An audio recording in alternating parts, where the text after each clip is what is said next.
I had an art gallery for almost 25 years, and then I started J. Hilburn and did the art gallery at the same time for a little while. And yeah, so it was kind of funny. You know, I'm a little bit of an overdoer where I was working 4 days out of the week, and my sister-in-law approached me and I was like, I have time on that fifth day. And so for me, I felt, well, you know, I was a power mom type person, just juggling a lot of things. And to me, what I was drawn to was working with people. I love color and style, you know, and I've studied art and all these things historically. So I was really drawn to the design, but I didn't have like a job background, you know, like an industry background in it. But at the time I thought that the color, the people part of me would really be what would draw me to it. Well, I feel like it's interesting because I went to work with a gentleman who I had never met before. And that evening I got an email from him and he said, Susan, I feel like you fell from heaven. We've been in desperate need of a service like this in this area for so long. And he said, I've invited 10 of my friends and colleagues to meet you. I'm going to host, I'm going to have lunch catered. Are you in? I'm like, I'm in. So I went to this meeting, and one of the first questions that was asked was, Susan, how do you compare to, and he named another company. And so my response was, I take what I do seriously and I work very hard, so I would only align myself with best in class. So having said that, the other difference is me. I'm completely dedicated. I guarantee satisfaction. And that's all I said. And they're all my clients today. And it's all about, you know, building relationships. But I have to say that I've been in sales my entire life, and I've never been in a business that grows as organically as this business does. And I think it's because we're working with men, and men fall in love, and they're very loyal, they're very consistent, they're very efficient, and in my experience, they shout it from the rooftops. And for that reason, it's a very organic growth, which is perfect.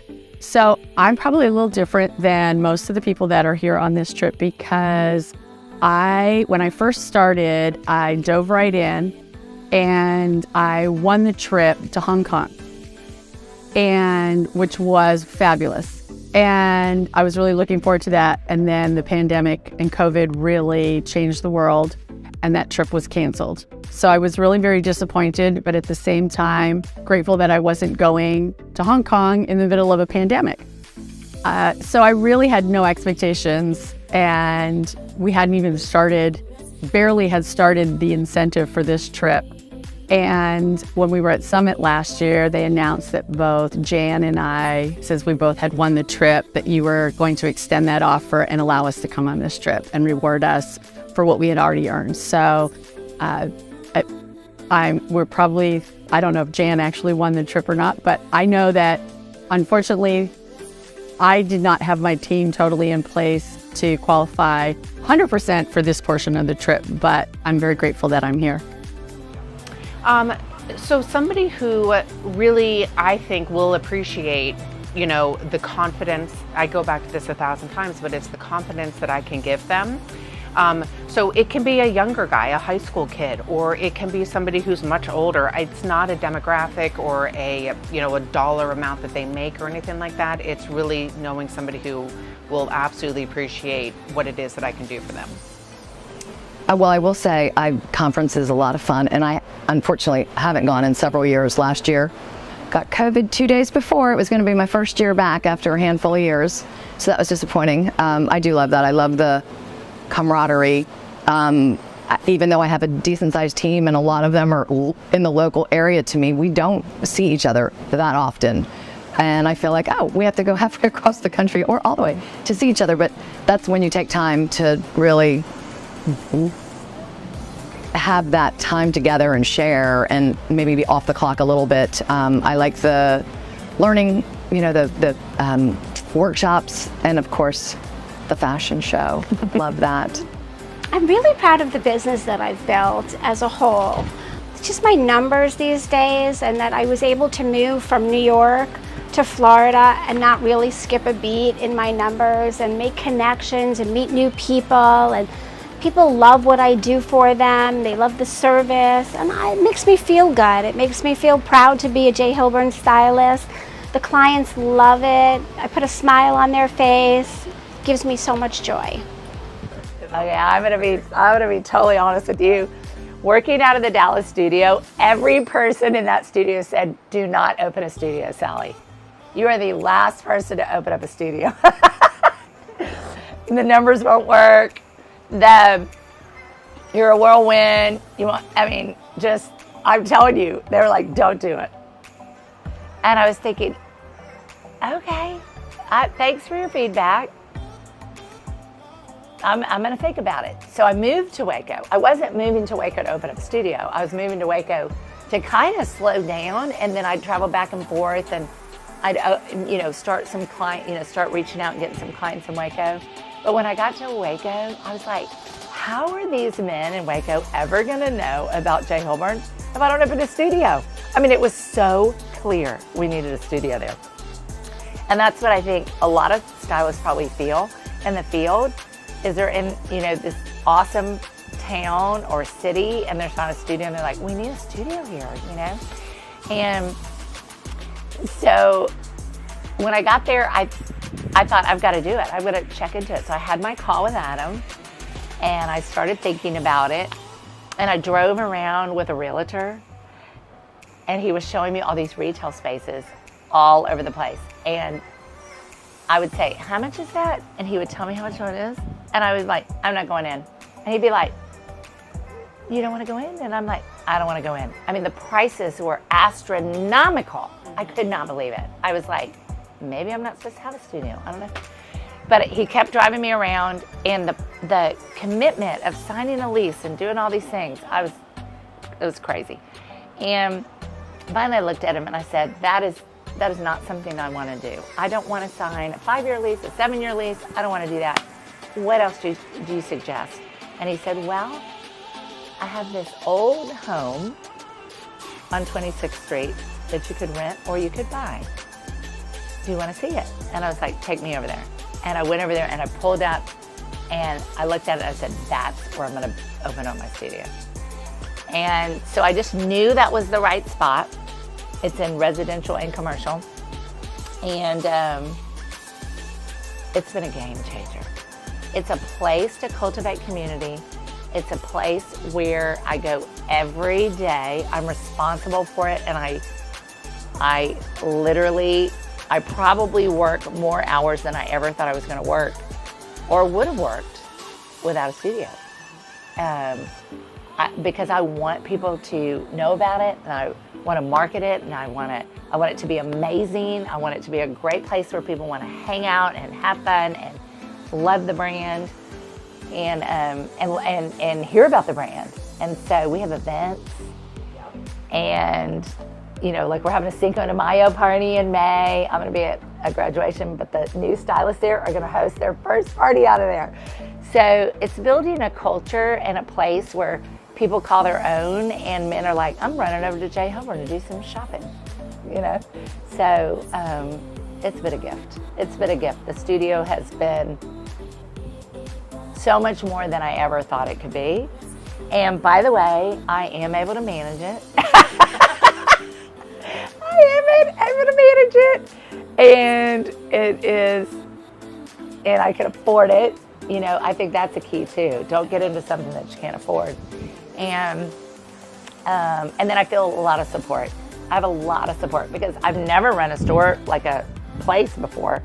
So I feel like I have a lot of support. Adam's been amazing, and just that's helped me with my confidence that I can do it. So you don't have to have had a background in retail or whatever. It's and I think the program's just going to get so much better. Can I go back and answer the first question first? What am I excited about? Okay. So,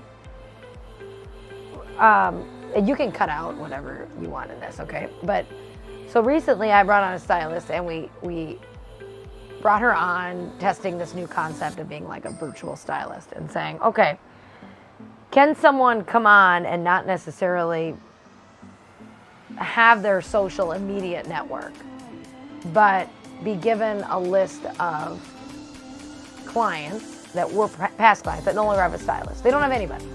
So could we give them to this stylist and say, okay, you could be a virtual stylist for these guys. You have their measurements, you have their fit, you have everything in your system.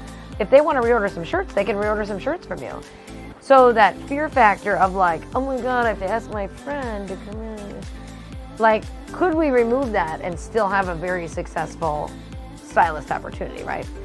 So what's funny is like, so I bring this girl on who's a friend of mine who's been saying she wants to do this for a really long time, but she's like, I don't know anybody. I don't know anybody. There's no way I'm asking all my friends. I go, okay, what if we try this? And she's like, okay. So what happened is, and I don't know if you want to share any of this, but I'm just telling you. She ends up spending all this time emailing all these guys, because I've actually have converted a lot of clients and I've actually had a big business doing it. Now, it could have been because I had different things to say to these guys, but she has been spending a lot of time emailing, calling, and a couple guys have totally come through, a couple $1,000s worth of stuff. But what's happened in the process is that by doing all these scripts of style boards, putting together a style board, sitting in the studio and watching me work with clients, talking about the verbiage and talking about how off the rack fits versus how our clothes are going to fit you based on your measurements, and looking at their measurements, you know, pulling up a stranger's measurements and saying, huh, this guy can't find pants that fit off the rack, and here's how I know that. Going through that exercise, what's happening now is now she actually is comfortable going to her people that are around her. Turns out she has a lot of people that are interested in buying J. Holborn.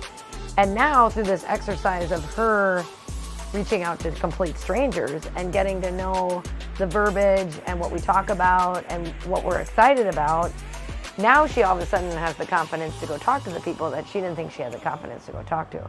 And now she's actually getting more in-person appointments than she is. And what's funny also is that she called me the other day and said, oh my gosh, I was getting my oil changed and I was working on style boards for all these virtual guys that she has no idea who they are. One guy looks over her shoulder and says, are you a personal shopper for men? Can you help me? And so she gets a complete stranger, like a big top guy at Ecolab. They start talking, and now she's got the verbiage and she knows what to say to this guy, a total stranger. He books an appointment at the showroom space. And then when she goes to check out at her oil, this is at an oil change place, like Jiffy Lube. This is not like a fancy place. And when she goes to check out, she goes, I heard you talking to the guy over there about clothes, and I'm 6'8" and I can't find clothes anywhere. Now he has an appointment at the studio. So what was funny was that here's a person that was so afraid of that component, but we got her confident in another way. Then she got confident in talking what she was talking about and got excited and actually continues to talk to strangers instead of like her own, but now she's also bringing in her friends. So like, I think the whole lesson being learned is it takes time to get confident in doing what you're doing. It's a very natural thing to be like, oh my God, I have no idea what I'm doing. How am I going to talk about this? But at the end of the day, you think about, you know, there's 3 different reasons why guys will like J. Holborn, right? They're tall, they fit, like they can't find anything that fits, or they absolutely hate figuring out what goes with what, and they just want somebody else to do it for them, or they are a big shot person that really needs to be dressed to the nines all day, every day, and they want to outsource it and let somebody else do it. Like, there's different reasons why people like it, and so I think when you can just have a conversation with somebody and figure out why they would like it, it's a very natural, organic conversation, and it doesn't need to be something that's rehearsed or like a 30-second commercial. It's just, this is how I can help you. And people are so afraid of like coming across like I'm selling something, and it's really more about what's your struggles in your life and how can I help. I kind of covered that. Me personally, like I said, I was fortunate enough to make senior managing partner in 2 years and 8 months, and earning 10 trips out of 10 trips was I'm proud of that and lucky for it, no matter what you say. Today, not tomorrow. Today, not tomorrow. Today, not tomorrow. I will see you at conference. I'll see you at conference. See you at conference.